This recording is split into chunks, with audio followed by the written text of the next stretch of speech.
In 2021, a behavioral psychologist named Dr. Elaine Porter ran a study on decision-making.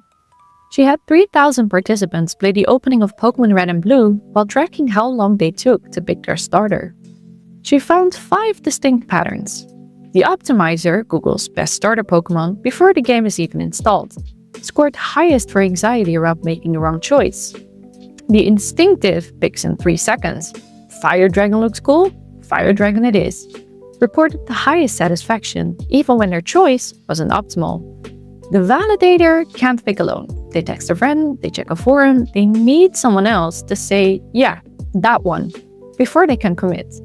The loyalist, same starter since 1998, showed the highest resistance to change in other areas of life too. And the paralyzed knows everything about all 3 options, but somehow that makes it harder. When I heard about this study, I immediately clocked myself as a mix of the optimizer and the paralyzed. That rush of recognition, like the research had seen me. Except there is no Dr. Elaine Porter, and there was no study. I made the whole thing up. And if any of those 5 types felt accurate to you, that's called the Barnum effect. It's how horoscopes work. Vague-ish categories presented with confidence start to feel deeply personal. So why would I start this video with something fake? Because when it comes to psychology and personality, we want frameworks that explain why we do what we do. And that desire makes us easy to fool. But real research on decision-making does exist. Actual patterns that show up again and again across thousands of people. I've experienced this myself. Becoming aware of how I make decisions genuinely changed things for me. But I'll get to that in a second. The study was fake, but the behaviors I described, those come from real research. How you pick your starter really is connected to how you make every decision. And understanding that pattern is the first step to changing it. I chose Charmander, by the way, eventually. In 2004, psychologist Barry Schwartz published a study that tracked how people make choices and how they feel afterwards. He surveyed thousands of participants across different decision types, from buying jeans to choosing jobs, and he found that people fall on a spectrum between 2 styles: maximizers and satisficers. Maximizers want the best option. Not a good option, the best one. They research extensively. They compare all available choices. They delay deciding because what if something better exists that they haven't found yet? That's the optimizer and the paralyzed from my fake study. It's the same pattern, but just different intensities. Satisficers operate differently. They figure out what good enough looks like for them, and when something meets that bar, they choose it and move on. They're not trying to find the optimal outcome. They're just trying to find something that works. That's the instinctive. Fire Dragon looks cool? Fire Dragon it is.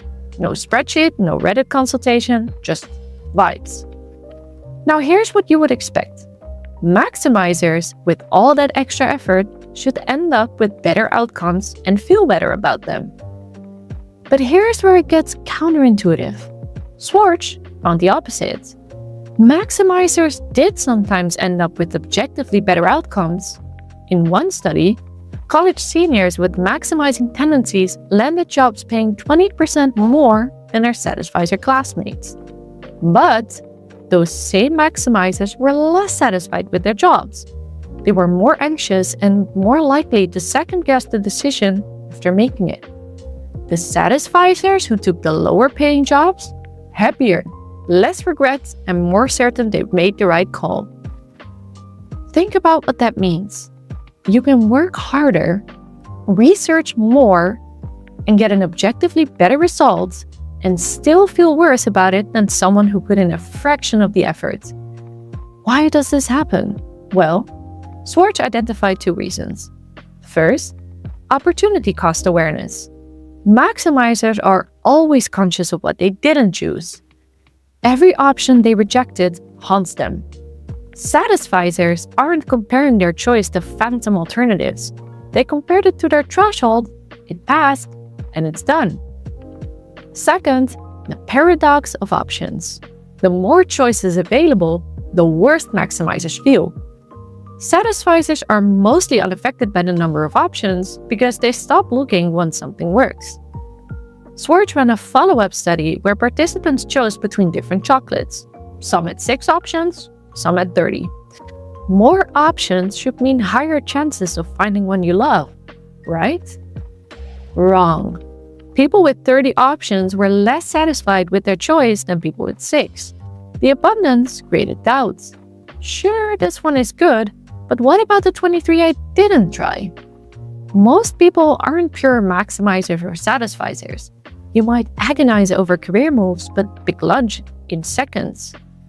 But there's usually a default, a mode you slip into when something feels like it matters.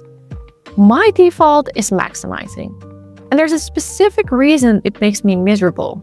It's not just about wanting the best option. It's about being terrified of one specific feeling. In the 1990s, psychologists Gilovich and Victoria Medvec ran a series of studies on regrets.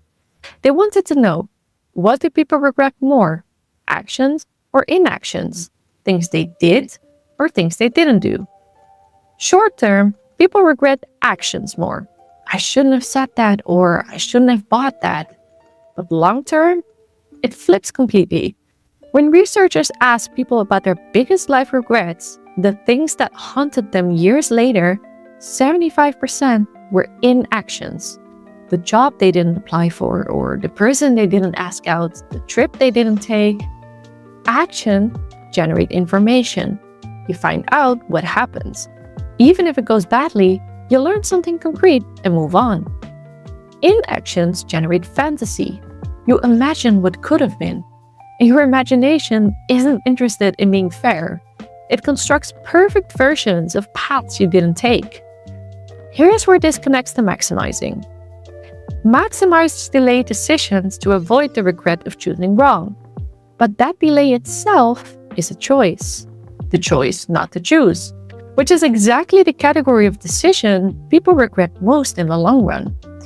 So maximizing, which feels like protection against regret, actually sets you up for the kind of regret that lingers. Isn't that fun? Yeah, I know this pattern intimately, and I can give you a small, stupid example that shows exactly how it plays out. Last month, I spent 3 hours researching which phone case to buy. 3 hours for a piece of plastic that cost, $20? 17 browser tabs open, price comparisons across 4 websites, reviews from people who had owned it 6 months to check the rubber degraded over time. I watched YouTube videos of drop tests, like I was selecting equipment for a Mars landing instead of something to protect my phone from the 3-foot fall to my couch. According to Schwartz's research, this is textbook maximizing. I wasn't trying to find a good case.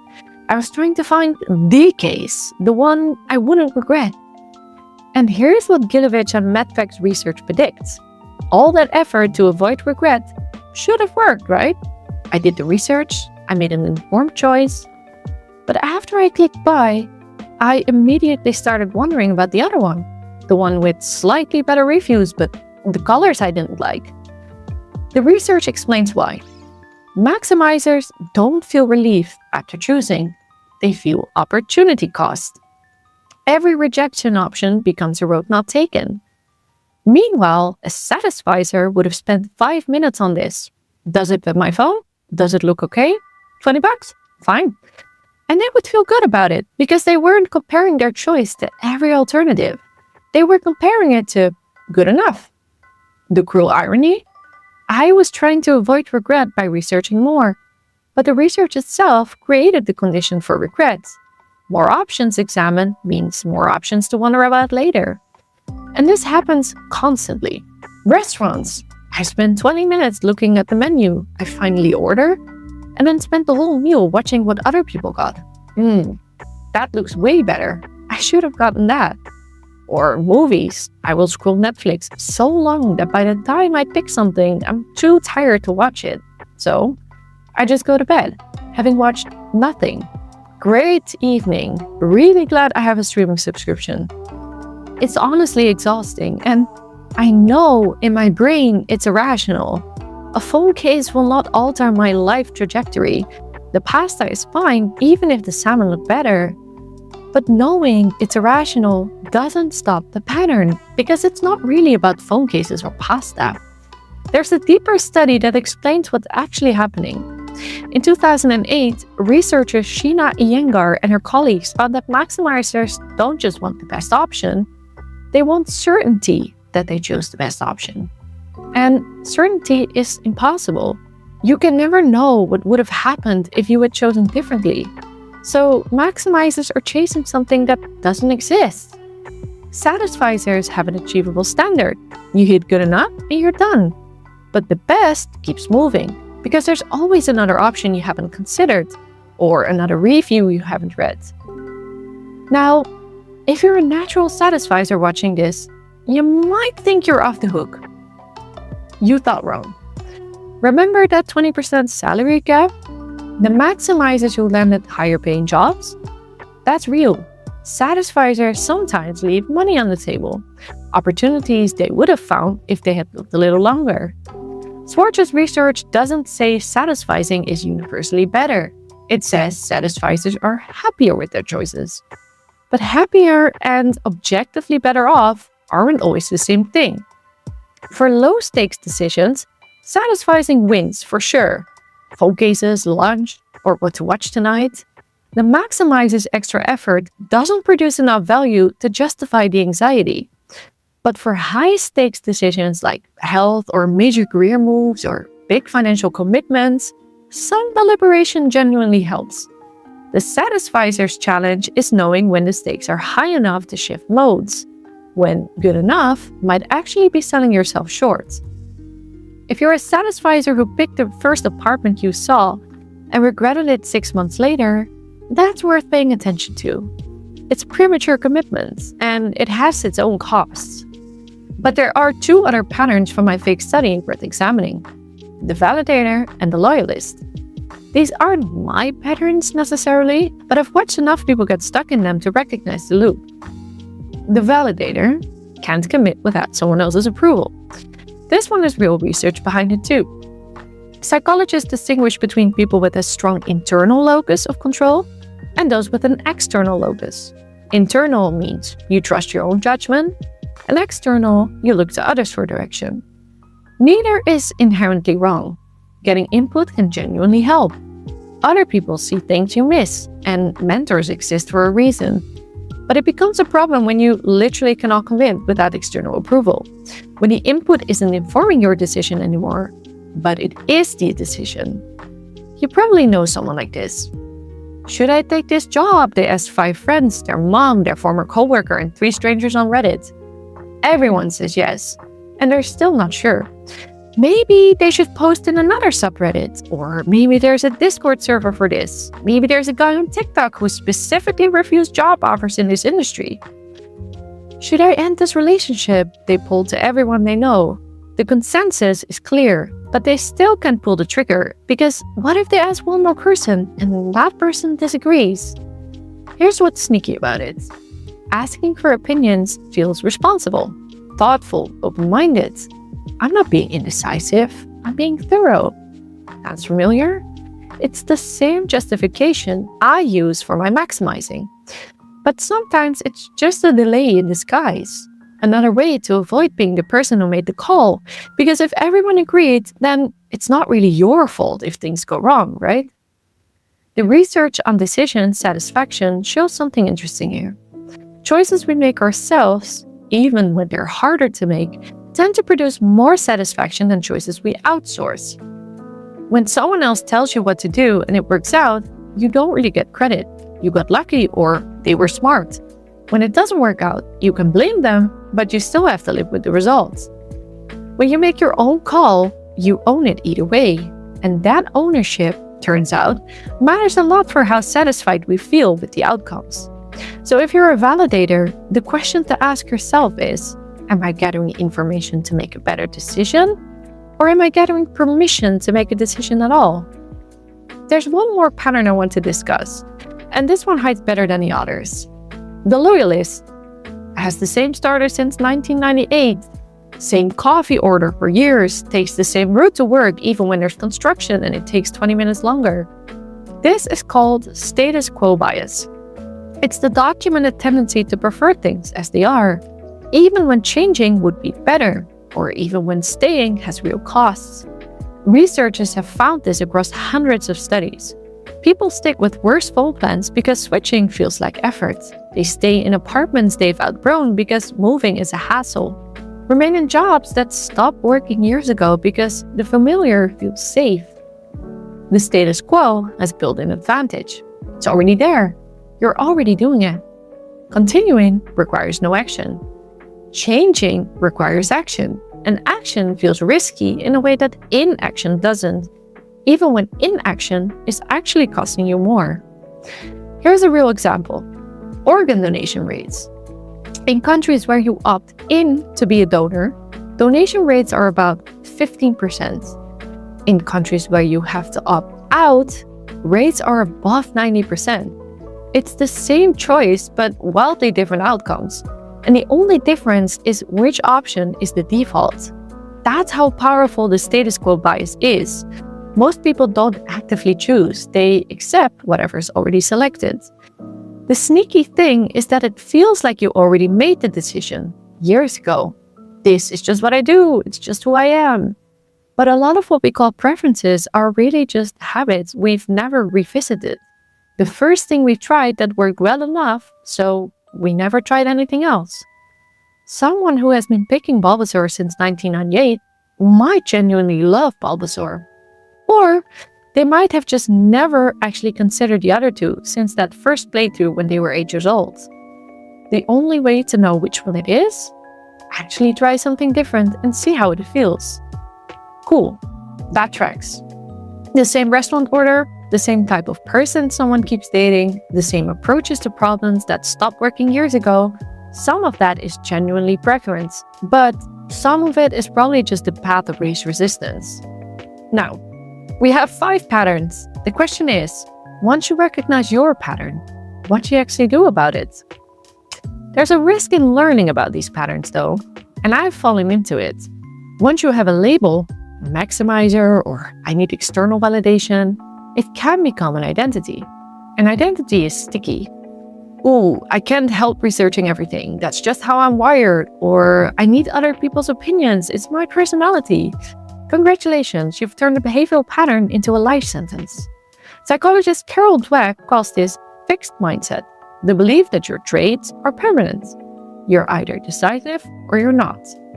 The alternative is growth mindset, the recognition that how you make a decision is a habit, not a trait. Habits can be changed. What feels like identity is often just repetition. There's another trap worth knowing. They call it the end of history illusion. At every age, people acknowledge they've changed a lot in the past. You look at yourself 5 years ago and cringe. Different tastes, different priorities, you feel like a different person. But when asked about the future, everyone assumes they'll mostly stay the same. I've figured out who I am now. And they're wrong. Every time, at every age. The person you'll be in 10 years is a stranger to you. So when you say, I'm the type of person who does X, maybe hold that loosely.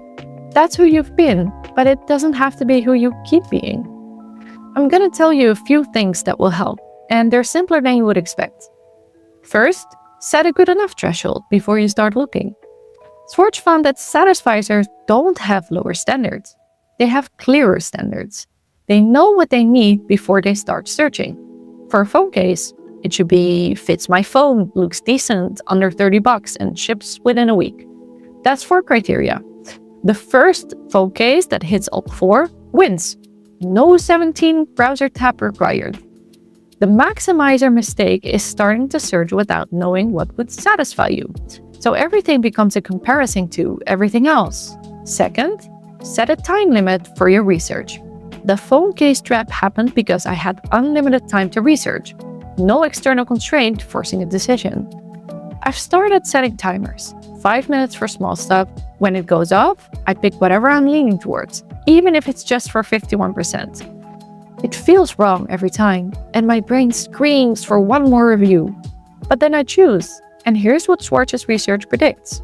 I don't feel worse about those rushed decisions. Often, I feel better because I spent less time generating alternatives to regret. Third, make decisions irreversible when possible. This one sounds a bit counterintuitive. Isn't it better to keep your options open? No. Research by Daniel Gilbert found the opposite. When decisions are reversible, people are less satisfied. When you know you can change your mind, you cannot stop reevaluating. When you pick Charmander, you can't unpick him. That's your Pokemon now. And something shifts. You stop comparing, you stop wondering about Bulbasaur and Squirtle, and you start building a relationship with what you chose. Charmander becomes your Charmander. It wasn't the optimal starter, and it has a terrible matchup against the first gym, but that doesn't matter because it's yours. In real life, most choices aren't truly irreversible. You can return the phone case or quit the job and leave the relationship. But there's a difference between leaving because something is genuinely wrong and leaving because you're still wondering about the other options. The second one will follow you to the next choice and the next one after that. Mentally closing the door, choosing to stop comparing, might be the most important skill for people like me. Fourth, own the choice. This one is for the validators. Stop building a coalition before you commit. Get input if you need it, but then the decision is yours. It's not theirs. When it's your choice, you own the outcome, and that ownership, even when things go badly, tends to produce more satisfaction than outsourced decisions that go well. Fifth, question your defaults. This one is for the loyalists. Not every preference is real, and some are just habits you've never poked at. Once a month, pick one autopilot behavior and try the other option. A different coffee order or a different route, a different starter Pokemon. You might discover your preference was right all along, or you might discover you've been missing something for years. I still catch myself with too many browser tabs open, and I still feel the pull to research just a little more. But now I notice it, and sometimes I do close the tabs. I set the timer and I pick the thing. Now, your starter doesn't determine whether you beat the Elite Four. By the time you get there, you've got a whole team. Pokemon you caught on a whim, or Pokemon you never planned on using. Pokemon that surprised you. The choice in Oak's lab was just a starting point. It got you into the game, and that's all it had to do. Schwartz makes this point about career choices. People think they're picking a destination, but they're actually picking an entrance. Where you go from there depends on what you do after you choose. Your first job isn't your career. Your first apartment isn't your forever home. The phone case isn't going to define your existence. They're starters, how you begin. I called this channel The Long Game because that's what this is. Life, not a series of isolated, fate-determining decisions. It's one continuous experience where the entrance matters less than what you do once you're inside. Standing in a lab until you're certain isn't a strategy. Certainty isn't coming. Pick something, stop comparing, and see what happens. So, if you're still here and you're not sick of my voice yet, I hope you consider subscribing. I'm going to keep making these until I run out of games or psychological hang-ups to project onto them. Based on my track record, that's not happening anytime soon. So, I'll see you in the next one.